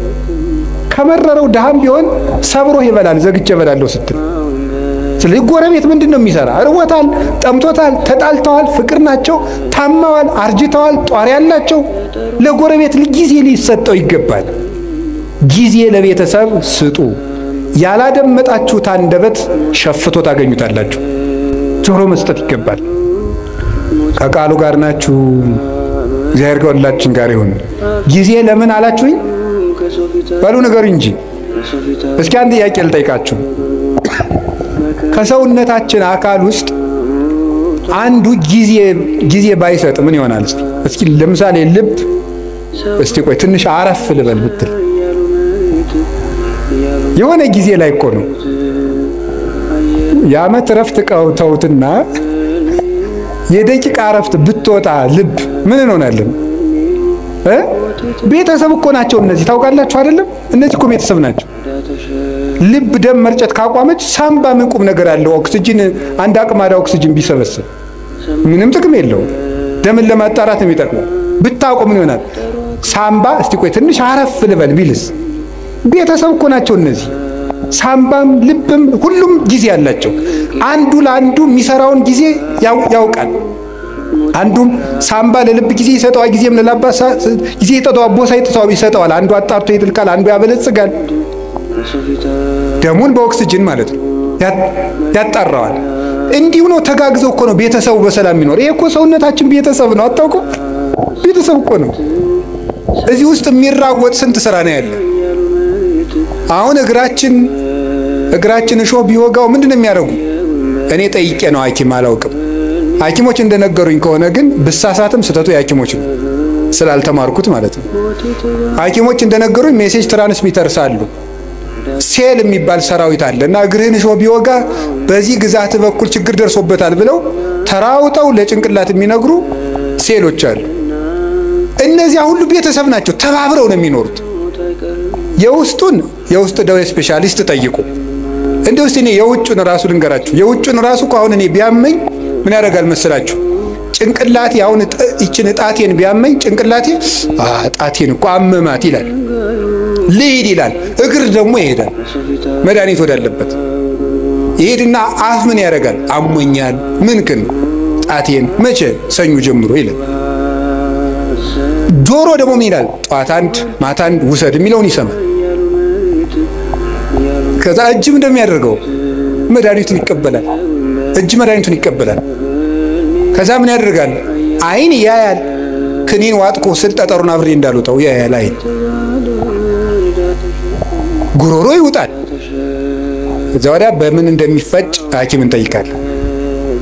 እንዴት እንደሆነ እዚያ እንጠይቃለን። ተባብረው ሰውየውን አቁመው የሚያውሉት እነማን ናቸው? ቤተሰብ በሉ እንጂ ቤተሰብ አቁመው ያውለዋል ይሄን ሁሉ። ስለዚህ ለቤተሰቦቻችሁ ጊዜ ሊኖራችሁ ይገባል። ውላችሁ ስትገቡ ስልካችሁን ጥርቅምቅም አድርጋችሁ ልጆቻችሁ ጋር ዝም ብላችሁ አውሩ። ሚስቶቻችሁ ባሎቻችሁ ጋር አውሩ። ቁጭ ብላችሁ ማውራት አለባችሁ። ወሬው ቢረባም ባይረባም አይ እንደው የሷን የማይረባ ወሬ ከምሰማ ትንሽ መረጃዎችን ባዳምጥ መረጃውን ሰምተ ነው እንጂ ሊቅምቶ ነው እንደው ሳይንቲስት። አሁን የኢትዮጵያ ሕዝብ የጦርነት መረጃ ከሰማ ስንት አመቱ? አንድ ሰላም ጠብ አላረጋችሁ። እናንተ ሰምታችሁ የምታመጡት ጠብ የሚል ነገር የለም። እዚህ ውስጥ የታፈኑ ድምጾችን ስሙ። ቤት ውስጥ ነግሬያችኋለሁ። ድመትን በማዳበሪያ በከረጢት ቋጥራችሁ ዝም ብትሏት ትሟጭራለች። ካልወጣች አታርፍም፣ ትሟጭራለች። ሐሳብ ካልተደመጠ ይሟጭራል፣ ውስጥ ይረብሻል ማለት ነው። ሰው መናገር ይፈልጋል። አሁን ይገርማል እኮ ሰው አሁን የሚፈልገው ማውራት ነው። እንደውም አሁን ንስሐ አባቶች ሁሉ የተቸገርነው ሰውን ቤት የሚሰማው ስላጣ ያመቱን እኛ ስለሚናገር ያመቱን ይመጣና እኛ ላይ የ10 አመቱን የ40 አመቱን እቤት አይሰማውማ። እቤት ባሏ አይሰማትም፣ እኛ ላይ መጣ የ40 አመት ወሬ እንዴ ፍዳኩን እቤት ሚስቱ አትሰማውም፣ እኛ ላይ መጥቶ ብሎ በቃ አውርዶት የሐምሌ ዝናብ ምንም በቃ ወይ እንደ ቴሌቪዥን በሪሞት አናሳልፈው ነገር በቃ ዝም ብሎ ማውረድ ነው በቃ ማለት ነው። ይሄ ሁሉ ችግር የመጣው ምንድነው ስትበሉ ቤተሰብ። እስቲ ጊዜ ለቤተሰብ በሉ። ጊዜ ለማን? እኔ ስለ እግዚአብሔር ብላችሁ ለቤተሰብ ጊዜ ስጡ። እግዚአብሔር ጊዜ እንድንሰጥ ይፍቀድልን። ሶስተኛው የምነግራችሁ ጊዜ ለማዳመጥ እስኪ በሉ። አቤት ለማዳመጥ ጊዜ ስጡ። አሁን ብዙ ሰው አይሰማም። እንደውም አንዳንድ ጊዜ እኔ እንዲሁ በአማርኛ ልንገራችሁ፣ እንደው በአማርኛ አሁን እኔ ራሴ በግሌ ለምክር ብዙ ምዕመናንን አገኛለሁ። አንድ ሰዓት ያወሩኛል ዝም ብዬ ማለት አንድ ሰዓት ያወሩና 10 ደቂቃ መፍትሄ መናገር ሲጀምር ራሳቸውን ማከክ ይጀምራሉ። ታሟል እኮ ሰው በጣም ታሟል። እንደው እናቴ እንደው መናገር ነው የሚፈልገው በቃ ተናግሮ ብቻ መሄድ። እንደው አንዳንድ ጊዜ 2-3 ሰውም ታዝብ ያውቃሉ። ተናግሮ ምንም መፍትሄ ሳልነግረው እግዚአብሔር ይስጥልኝ አባ ደህና ያዋሉ ብለ ይላል። እኔ ምን አርጌለት ነው ይዘው የሚመርቀኝ? ለምንድነው ስትሉ ሰው የሚናገርበት ሜዳ አጥቷል ማለት ነው። የሚናገርበት ሜዳ አጥቷል። ስለዚህ አዳምጡት እና ማዳመጥ ጀምሩ። እግዚአብሔር ስንት ጆሮ ነው የሰጠን? ንገሩኝ እንጂ ስንት አፍ ነው የሰጠን? እንዴ ምን ማለት ነው? ብዙ አዳምጣችሁ ስንት ተናገሩ ነው? አንድ ተናገሩ ነው። 2 ስማ አንድ ተናገር ነው። እስቲ በሉ 2 ስማ በሉ። እናንተ ደግሞ 100 ማውራት አንድ ማዳመጥ አንድ ማሰብ 100 ማውራት ነው። ይሄ የወሬ ሱስ ደግሞ ሰው አሁን እኮ ሁሉም ሰው ቲክቶከር የሆነው እቤት የሚሰማው ስላጣ ነው። እቤት የሚሰማው ስላጣ እዚያ እየወጣ መለፍለፍ ዝም ብሎ ድንችም እየበላ መለፍለፍ በቆሎም እየበላ መለፍለፍ። ለምንድን ነው ሁሉ ያመጣው ስትሉ ሰው ረበሞት ያዳምጡ። እኔ እኮ እውነቴ ነው ማዳመጥ። ያዕቆብ መልእክት ምዕራፍ 1 ቁጥር 19 ላይ ኩን ፍጡነ ለሰሚ ወጉንዶ ለነቢብ ሰው ሁሉ ለመስማት ለማዳመጥ የፈጠነ ለመናገር የዘገየ ይሁን ይላል። ለማዳመጥ የፈጠነ ለመናገር የዘገየ ይሁን። የሰው ልጅ ብዙ የማዳመጥ የምታዳምጡ ከሆነ ሰው ይወዳቸዋል። ከሰው ጋር የመኖር ጥበብ አንዱ ማዳመጥ ነው። እንደውም ልንገራችሁ ሰዎች የት ይገኛሉ ብላችሁ ብትጠይቁ እኔ ልንገራችሁ የት እንደሚገኙ። አንደኛ የሚበሉበት ቦታ ነው የሚገኙት። ሁለተኛ የሚሰሙበት ቦታ ነው የሚገኙት። የሚሰሙበት ቦታ። ሶስተኛ የሚወደዱበት ቦታ ነው የሚሄዱት። አራተኛ የሚከበሩበት ቦታ ነው የሚኖሩት። ሰዎችን ብትፈልጓቸው የምታገኙት ከዚህ ነው የምታገኙቸው። ወይ ከሚሰማቸው ሰው ነው ሩጠው የሚሄዱት፣ ወይ ከበሉበት ቤት ነው የሚገኙት፣ ወይ ወደሚያከብራቸው ሰው ነው የሚሄዱት፣ ወይ ወደሚወዳቸው ሰው ነው የሚሄዱት። ከቤትም ጥለውን የሚወጡት አራቱን ሲያጡ ነው። ወይ አልሰማቸው ስንል፣ ወይ አልወዳቸው ስንል፣ ወይ አናከብራቸው ስንል ጥለውንም የሚሄዱ በዚህ ነው፣ ወደኛም የሚመጡ በዚህ ነው። ስለዚህ ይሄ እንዲኖርም ምን ማድረግ ማዳመጥ። ከቃሉ ጋር ናችሁ? ምን እንደሚባል ራሱ ማዳመጥ በትክክል የማዳመጥ ችሎታው የማዳመጥ መንገድ እንግዲህ ተማሩናቱ። ምንድነው? ሳይቃወሙ መስማት፣ ሳይተረጉሙ መስማት፣ መልስ ሳያዘጋጁ መስማትም ይባላል። ሳይተረጉሙ መስማት ምንም አትተርጉሙ። ዝም ብላችሁ ሰውየውን ዝም ብሎ የሚያፈሰው ወሬ ስሙ። አይ ወሬው ማይረባ ስለሆነ እንዴ ጅልጅል ሰው ማዳመጥ አለብን እንዴ? ጥያቄ ልመልስላችሁ። አንድ የገዳም መምኔት ነበረችና የገዳሙ እናቶች ተሰብስበው ምን አሏት? እናታችን አቤት ሰው የማይረባ ወሬ ሲያወራን ዝምን እንበለው እንስማ እንዴት እናርጋል? ወይ ጥለን እንሂድ። ከሰው ቤት ሄዳችሁ የሚረባ የማይረባ ምግብ በአንድ ላይ ቢያቀርቡላችሁ ምን ታደርጋላችሁ አለቻቸው። የሚመስለንን በልተን እግዚአብሔር ይስጥልን ብለን እንመጣለን አሉ። እንግዲያውስ ሰው የፈለገውን ቢለፈልፍ የሚመስላችሁን ያዙ፣ ሌላውን ለራሱ ጥላችሁ ኑ እንጂ ስሙት አለች። እንዲህ ብላ መለሰች። መንፈስ ቅዱስ ያደላት ሰው ነበረች። እሷ ሚያዝያ 11 ቀን ስንክሳር ላይ የምትውል እናት ናት። እንዲህ ብላ ይመለስላቸው። ስለዚህ የእግዚአብሔር ቤተሰቦች ሰው የፈለገውን ያውራ፣ ስሙት፣ ዝም ብላችሁ አዳምጡት። ብዙ ጥበብ ሰሎሞን በመናገር ብዛት ኃጢአት ሳይኖር አይቀርም ይላል። በመናገራችን እንጂ በመስማታችን ተጉርተን አናውቅ። እግዚአብሔርን መስማት፣ የሚነገረውን ነገር መስማት፣ የሚባለውን ነገር መስማት፣ ሁሉን ነገር አስተውላችሁ መስማት ይገባል። የማዳመጥ እድል እንዲኖረን ለሚሰማ እግዚአብሔር የሚሰማዋል። ለዚህ ነበር የጌዴዎን ልጅ ቆሞ ስምዑኒ ሰብአ እስራኤል ወእግዚአብሔር ይስማዕክሙ፣ የእስራኤል ወገኖች ወይ ስሙኝና እናንተንም እግዚአብሔር ይስማችኋል። ሰውን የሚሰማ ሰው እግዚአብሔርም እሱን ይሰማዋል። ጊዜ ለማዳመጥ ጊዜ ለምን አልኳችሁ? አቤት ለማዳመጥ ጊዜ ስጡ። አንድ ለመናገር ግን ቀንሱት። እኔ እውነቴን ነው በዚያውም ልናገር። እኔ የካህናት ችግር በጣም ነው የሚያሳዝነኝ። ከካህናት ሄዳችሁ ስትናገሩ ወጡን ተናገሩ። በዚያውም ልንገራችሁ ብዬ ነው። አሁን ለምሳሌ ባልና ሚስት ተጣልተው ምክር ፍለጋ ከካህኑ ሲሄድ ተጣልተናል ያስታርቁ ብሎ ለመናገር ከመጋባታችን በፊት የተዋወቅነው ወፍጮ ቤት ነበር ብሎ ይጀምራል። እንዴ ይሄ ሁሉ ምን ያደርጋል? እውነት እኮ ነው የምነግራችሁ እኮ። ይሄ ሁሉ የሚሰራው ስራ አለው የለም? ባለቤቴ ጋር በዚህ ጊዜ ተዋወቅን፣ እንዲህ ብለን ተጋባን፣ ያጣላን፣ ይሄ እንዲህ ችግር ፈጠረብን፣ 5 ነጥቦች ነው ያሉኝ፣ እባክዎትን መፍትሄ ያንጡልኝ ነው የሚባለው። እንዲህ ነበረ እንደዚህ ያሉ ነበር፣ አጎቷ ፓይለት ናቸው፣ ምን ያደርግልናል? ለኛ አይረባም። መጥኖ መናገር፣ በደንብ ማዳመጥ ከሰው ልጅ ይጠበቃል። ክርስቲያኖች ክርክም ናቸው።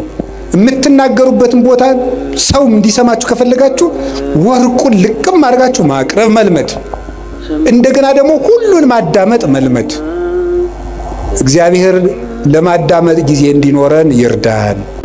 ብዙ ሰው በጣም ችኩል ነው። በእውነቱ ብዙ ሰው በጣም ችኩል ነው፣ አያዳምጥም። ዝም ብሎ ወግዞ ነው የሚሮጥ። አሁን እዚህ ላይ አንድ ጊዜ ስልጠና ሲሰጥ ምን እንዳለ እንገራችሁ። ስልጠና እየሰጠን ወሬ እንዴት እንደሚዛባ ለማንገር የመጀመሪያው ቦታ ላይ ለተቀመጠው ሰውዬ አርዮስን የረታው የእስክንድርያው ሊቅ ቅዱስ አትናቴዎስ ይባላል ብለን በጆሮ ነገር ነው። በል እንግዲህ አንተም በጆሮ ነገር ብለን በጆሮ ሲባል የመጨረሻው ሰው እወድሃለሁ የሚል ወሬ መጣ። ለምንድን ነው ሲባል በትክክል አያዳምጥም ማለት ነው። ወይ ወሬ ሰባሪ አለ፣ ወይ ወሬ ሰራቂ አለ፣ ወይ ደግሞ ወሬ የማያዳምጥ አለ ማለት ነው። እና በትክክል ማዳመጥ፣ በትክክል የሚባለውን ነገር ብዙ ሰዎች ከቤተ ክርስቲያን የሚወጡበት ምክንያት በትክክል አያዳምጡ፣ ልብ ሰጥተው አያዳምጡ። ይሄንን ነገራችሁ እና የሰውን ወሬ ደግሞ አለመተርጎም፣ አለማጣመም፣ አለመሰንጠቅ፣ ሌላ ትርጓሜ አለመስጠት፣ ከትናንት ጋር አለማያያዝ፣ ከነገ ጋር አለማያያዝ፣ አሁንን መስማት ማዳመጥ መልመድ አለብን። ጊዜ ለማዳመጥ እስኪ በሉ 3 ነጥቦች ነው የቀሩኝ። ጊዜ ለሥራ እስኪ በሉ ጊዜ ለሥራ በሉ። አቤት ጊዜ ለምን? አሁን የኛ ሀገር ሰው ደግ ነው፣ የኢትዮጵያ ሰው በዚያው ደግሞ ቂመኛ ነው። በጣም ቂመኛና ወግ ሰንጣቂ ነው። ከምንድነው የመጣ ብዬ እንደው ዝም ብሎ ሲገርመኝ ዝም ቁጭ ብዬ ሳስበው ነው። ጥናት አላረኩበትም፣ ባለሙያም አይደለም። ሳስበው ከስራ ፈትነት ነው የሚመጣው። ይሄ ወሬ ሰንጣቂነታችን የሚመጣው ቁጭ ብለን እንደዚህ ያለኝ እንደዚህ ለማለት ፈልጎ ነው፣ በቀደም እንደዚህ ያለ ለካ እንዲህ ማለቱ ነበር የምንልበት ዋና ምክንያት ስራ ፈት ስለሆነ ወሬ ስንቀምር የምንውለው የስራ ቀመር ስለሌለ ነው። ስለዚህ መስራት መልመድ አለብን ነው። እንዳንሰራ አገሪቱ የሥራ ዕድል የላትም።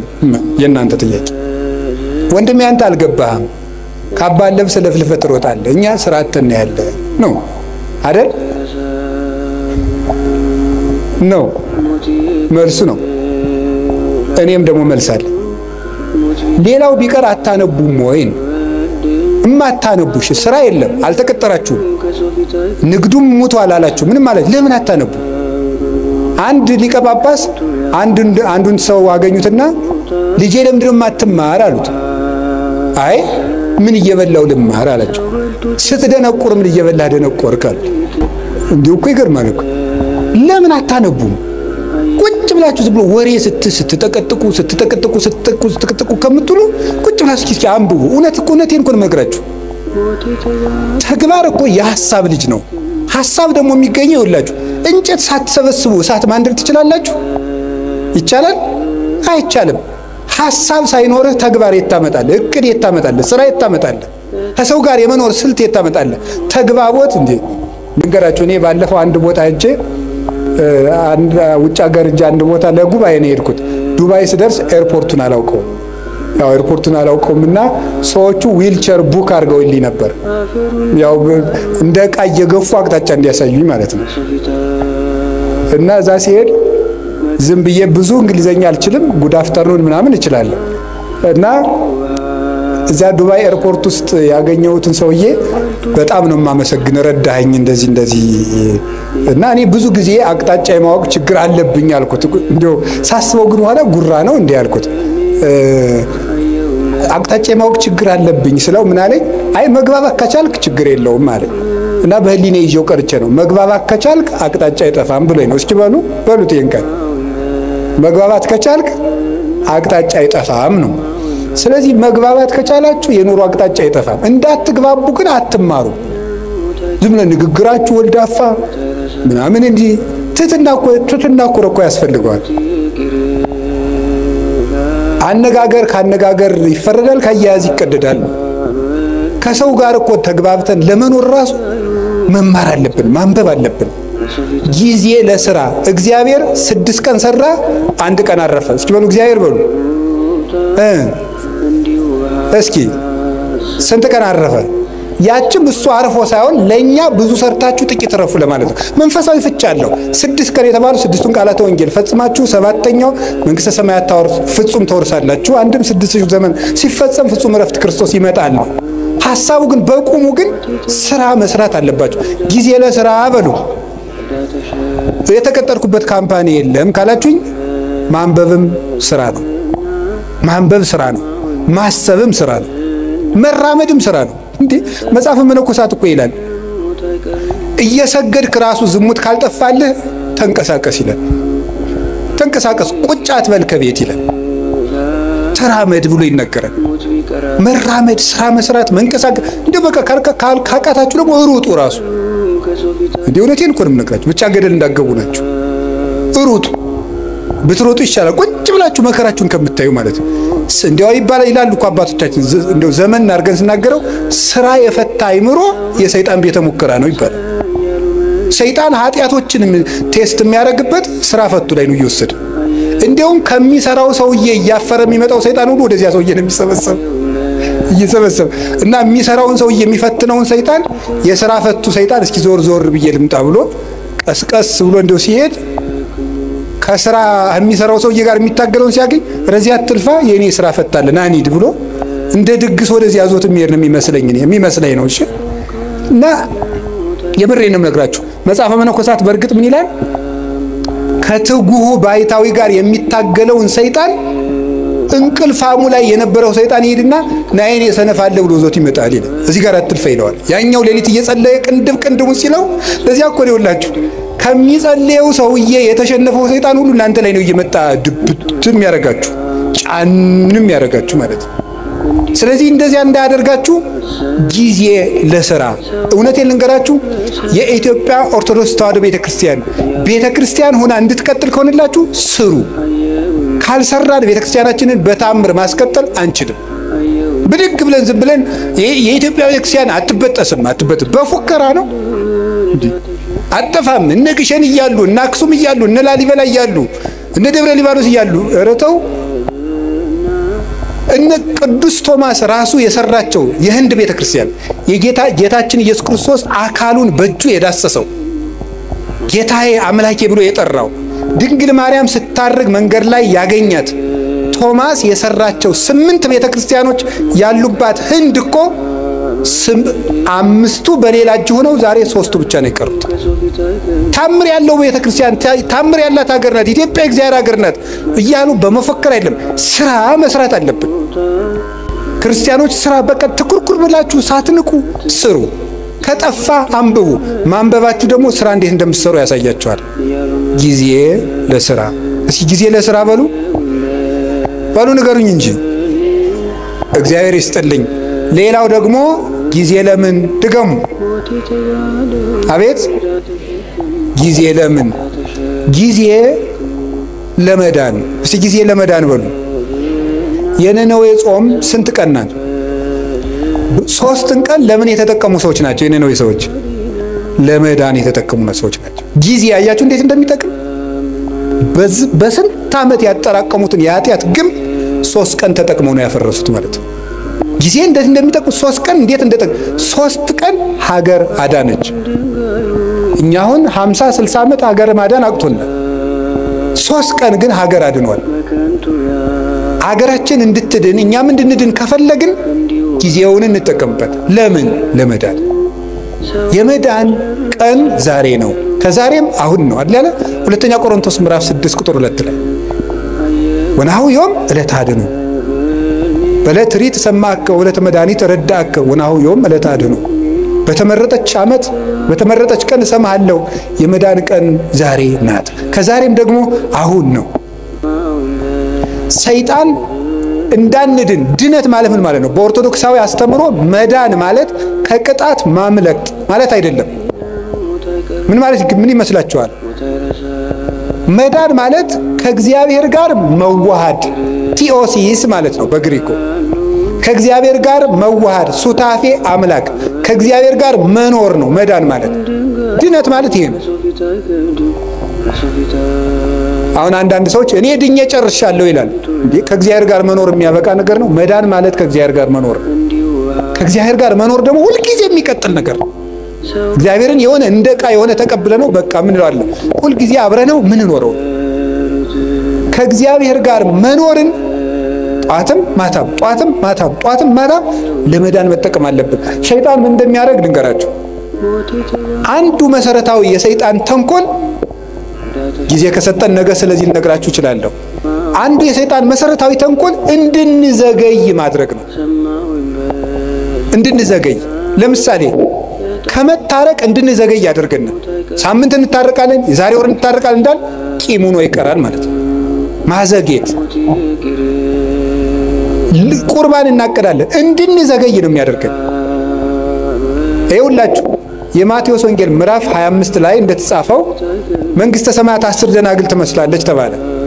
ከዛ 5ቱ ጠባበኞች ናቸው፣ 5ቱ ሰነፎች ናቸው። 5ቱ ዘይት ይዘዋል፣ እነዛ ዘይት አላዙም፣ ታኙ። ሙሽራው መንፈቀ ሌሊት መጣ፣ እነዚያ ግን ዘይት አልነበራቸውም። ሊገዙ ሄዱ። ተመልሰው ሲመጡ ምን ሆኖ ቆያቸው? በሩ ተዘግቶ። የነዚህ ሰዎች ከፍተኛ ችግር ምንድን ነበር? መዘግየት ነበር። መዘግየት ነው በር ያዘጋባቸው። ዘይት የተባለች ፍቅር፣ ልጅነት፣ ትትና ናቸው። እነዚህን በጊዜ ያላዘሰው በር ከተዘጋ በኋላ ይሮጣል። በሩ ሳይዘጋ ነገ ቆርባለሁ ሳትቆርቡ በሩ ይዘጋል። ክርስቶስ መብረቅ እያብለጨለጨ የሚመጣበትን ጊዜ አይደለም። ለኛ ምጽአታችን ምናችን ነው? የምንሞትበት ቀን። በሩ ይዘጋል። ሳንቆርብ ይመጣል፣ ሳንታረቅ ይመጣል፣ ሳንጸልይ ይመጣል፣ የቀማነውን ሳንመልስ ይመጣል፣ የበደልነው ሳንከሰው ይመጣል፣ እንደተዝረከረክን ይመጣል። የነዚህ ሰዎች የነነዌ ሰዎች ትልቁ ነገራቸው ወዲያው ጊዜን ተጠቅመው መወሰናቸው ነው። እስከ 3 ቀን ድረስ ነነዌ ትገለበጣለች አለ። ወዲያው ትገለበጣለች ሲባል ንጉሱም ከዙፋኑ ወረደ፣ ሕፃናትም ጡተው ከብቶችም እንዳይጠቡ ተደረገ። ወዲያው በ3 ቀን እግዚአብሔር ምሕረት ሰጠ። ያን ምሕረት ያገኙት በጊዜው በመወሰናቸው ነው። መታረቅ ካለባችሁ ዛሬ በቃ ከዛሬ በኋላ ይበቃችኋል። መቁረብ ካለባችሁ ካልቆረባችሁ አሁን ለቁርባን መዘጋጀት። ለቁርባን አሁን ነው መወሰን ያለብን። መጸለይ ያለብን አሁን። እስቲ ጊዜ ይስጡኝ፣ እስቲ እንዲህ ያለ ይስጡኝ። እስከ መቼ ነው ጊዜ የሚሰጠን? እስመ እግዚአብሔር መፍቀሬ ሰብ ሎቱ ስብሐት ይትኤገስ ኩሎ ጊዜ። በልብ መታሰቡ በቃል መነገሩ ስሙ ከፍ ከፍ ይበልና ሰውን የሚወድ እግዚአብሔር ዘመን አስፍቶ ወራት አብዝቶ ለንስሐ ይሰጣል ይላል ቅዱስ ዮሐንስ እስክንድርያ ሃይማኖተ አበው ምዕራፍ 52 ቁጥር 26 ላይ ሲናገር ወራት አስፍቶ የሰጠን ለንስሐ ነው፣ ለመዳን ነው የሰጠን እንጂ እንጨቃጨቅበት አይደለም። ስለዚህ የእግዚአብሔር ቤተሰቦች እኔ የምነግራችሁ ነገር እውነቴን ነው። እኔ እንግዲህ የምትነግዱት ነግዱ፣ ጊዜ ለዚህ ስጡ፣ ለመዳናችሁ ጊዜ ስጡ። ምንድነው ምን ስናደርግ ነው? ስናነብ መጽሐፍ ቅዱስ። ምንድነው ስናደርግ ነው? ንስሐ አባታችን ጋር ስንገናኝ፣ ስንጸልይ፣ ከቤተ ክርስቲያን ጋር ያለን ግንኙነት ጥብቅ ሲሆን ጊዜ ለመዳን እንድጠቀምበት እግዚአብሔር የመዳን ጊዜ ሰጥቶናል። ክርስቶስ ከተወለደ ጊዜ ጀምሮ ያለው ጊዜ የመዳን ጊዜ ነው። በመድኃኒት ቀን እየታመምን ያለን ደግሞ እኛ ነን። በመዳን ቀን ሰው ይታመማል፣ ሐኪም እያለ ይታመማል፣ ሰላም እየሰለለ ሰው ይታወቃል እንዴ? ንግሥተ ሳባ ትትነሳ ወትትፋታ ለዛት ትውልድ። የሳባ ንግሥት ተነስታ ይችን ትውልድ ትፋረዳታለች። እስመ መጻት እምጽንፈ ምድር ከመትራይ ጥበብ ለሰሎሞን። የሰሎሞንን ጥበብ ልታይ ከዚህ ከምድር ዳርቻ ከኢትዮጵያ አንስታ ተጉዛለችና ዘአቢም ሰሎሞን ሃሎ ከሰሎሞን የሚበልጥ ጌታ ዛሬ እዚህ አለ። ሰላም በሌለበት ዘመን ጠራዋል። እኛ ግን ባለበት ዘመን ነው። እንጀራ እያለ ነው እየተራብን ያለው፣ ውሃ እያለ ነው የሚጠማን፣ መድኃኒት ተወልዶልን ነው የምንታመመው። የመዳን ቀን ዛሬ ነው። የመጨረሻ ድነት ለራስ እስኪ በሉ ድገሙኝ እንጂ ድነት ለማን? ለራስ። እዚህ ላይ መጠቅሳቸው ጌታችን ኢየሱስ ክርስቶስ ከመጾሙ ከማስተማሩ በፊት ስንት ቀን ጾመ? ባሉ ነገሩ እንጂ 4 ቀን። ብዙ ምን ማለት ነው? ከማገልገላችሁ በፊት ለራሳችሁ ጊዜ ይኖራችሁ ለማለት ነው። ዮሐንስ መጥምቅ 6 ወር ከመስበኩ በፊት ስንት ዓመት በረሃ ነበር? 30 ዓመት በረሃ ነበር። ብዙ ሰዎች ለራሳቸው ጊዜ ሳይኖራቸው ለሰው አገልጋይ ሆነው ይመጣሉ። ለራሱ ጊዜ የሌለው ሰው የሚያገለግለውን ሰው ጨምሮ ይጎዳል እንጂ አይጠቅምም። ቅዱስ ጳውሎስ ጌታችን ኢየሱስ ክርስቶስ ካነጋገረው በኋላ 3 ዓመት በአረብ በረሃ ኑሮ ለራሱ ጊዜ ሰጥቶ አዳምጦ ያስተምር ሄደ። ለራስ ጊዜ። ይሄ ግን ማንን ይወርድ መሰል? እንደውም ይላል ለሌሎች ከሰበኩ በኋላ እኔ ተጣልኩ እንዳሉ ሰውነቴን እጎስመዋለሁ ይላል። ለራሱ ጊዜ ነበረው። ጌታችን ኢየሱስ ክርስቶስ ሲያስተምር ብሎ ማታ ደብረ ዘይት የሚያድረው ሰው እያገለገላችሁ ለራሳችሁ ጊዜ ይኑራችሁ ለማለት ነው። ለራሳችሁ ጊዜ ይኑራችሁ። አባታችን አቡነ ተክለ ሃይማኖት ምድርን ሁሉ ሲያገለግሉ ከኖር በኋላ መጨረሻ ላይ የተናገሩት አንድ ቃል ነበር። መቅረዝ ቢጠፋ ማን ያበራለታል? ጨው አልጫ ቢሆን ማን ያጣፍጠዋል? እኔ ዙሪያ ሀገሩን ሁሉ ጨው አረኩት፣ እኔ ግን አልጫ ሆንኩ ወዮልኛል። መጨረሻ ላይ ገርል እንዳልቀመሰ ሰው ይላቸዋል።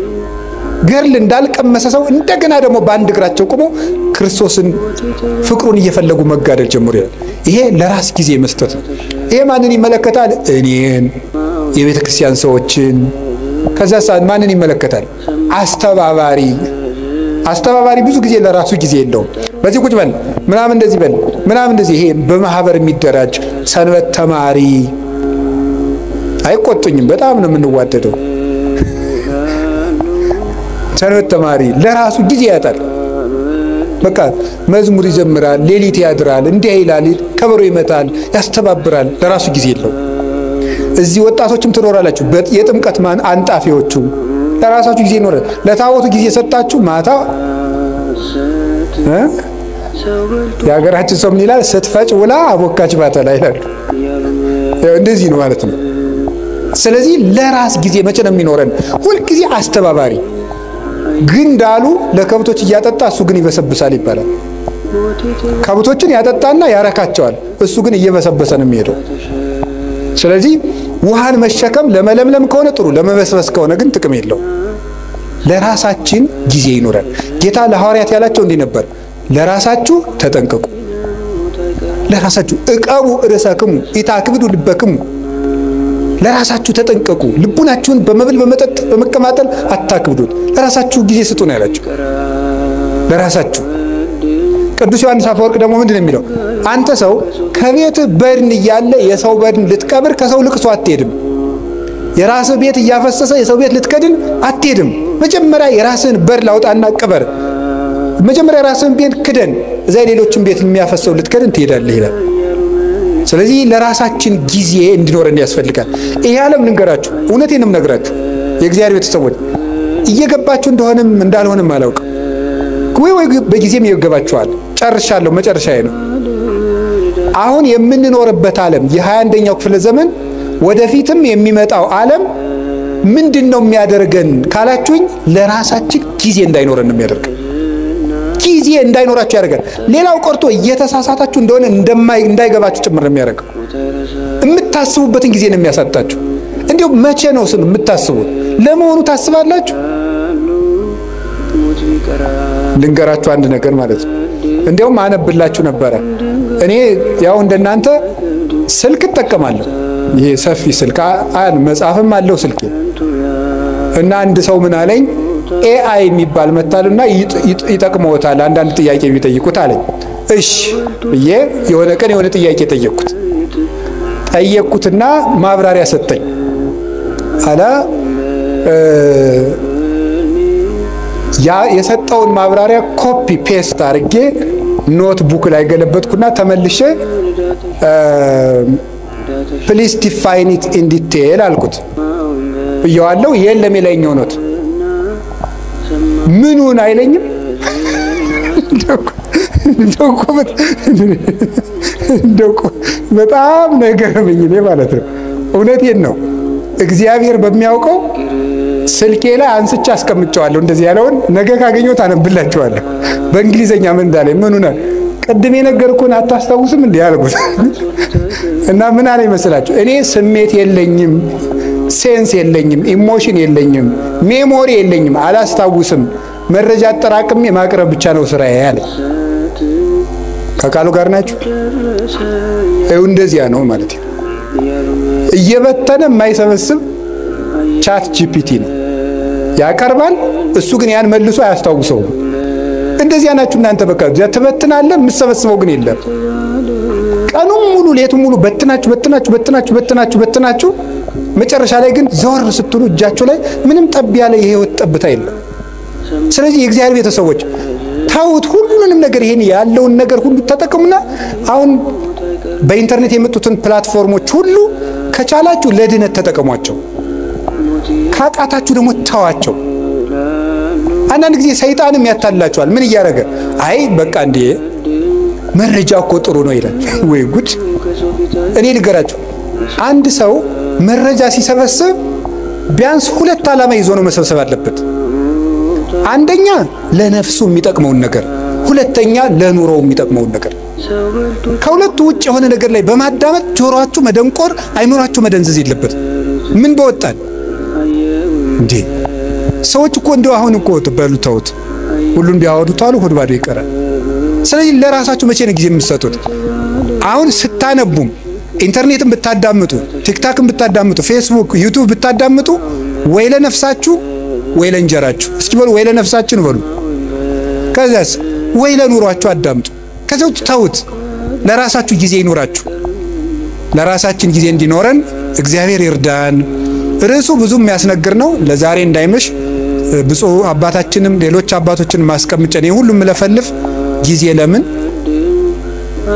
ዘርዝሩን እንጂ ከላይ ጀምራችሁ ጊዜ ለእግዚአብሔር፣ እሺ ጊዜ ለሥራ፣ እሺ አቤት ጊዜ ለቤተሰብ፣ ሌላስ ጊዜ ለማዳመጥ፣ ሌላስ አቤት ጊዜ እና በዩቲዩብ ሁሉ የሚያወራውን ሰው አትስሙት።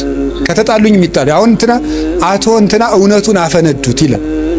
ምንም የፈነዳ ነገር የለም። አትስሙ። በቃ እንደዚህ አፈነዱት፣ ዘለቁት፣ አፍረጠረጡት የሚል ነገር አትስሙ።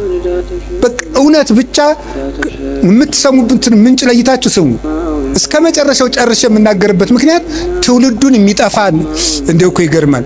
አሁን ቅድም በነገርኳችሁ መሰረት ያን ኤአይ የሚባለውን ሰውዬ ወደፊት ለኦርቶዶክሳውያን ፈተናችን ምን ሊሆን ይችላል ብዬ ጠየቅኩት። እመቤቴን ከልቤ ነግራችሁ አንዱ ኤአይ ነው አለኝ። ከልቤ እኮ ነው የምነግራችሁ ማለት ነው። አንዱ የኦርቶዶክሳውያን ፈተና ኤአይ ነው ብሎ ራሱ አልነገረኝም። ገርሞኛል ይሄ ሰውዬ ብዬ። ኤአይ ሰውዬ አይደለም ደንቆሮ ነው እንዲያባ እንዳትሉ። ስለዚህ አሁን የምነግራችሁ ነገር የእግዚአብሔር ቤተሰቦች ለጊዜ ለቤተሰብ ጊዜ ለማዳመጥ የሚረባችሁን አዳምጡ፣ የማይረባችሁን ተው። ለመዳን ጊዜ እንዲኖረን ደግሞ መጨረሻ ላይ ጊዜ ጊዜ ለራስ እግዚአብሔር ጊዜ ይስጠን። ጊዜ የሰጠን እግዚአብሔር ከምስጋና ይግባው። ወስብሐት ለእግዚአብሔር።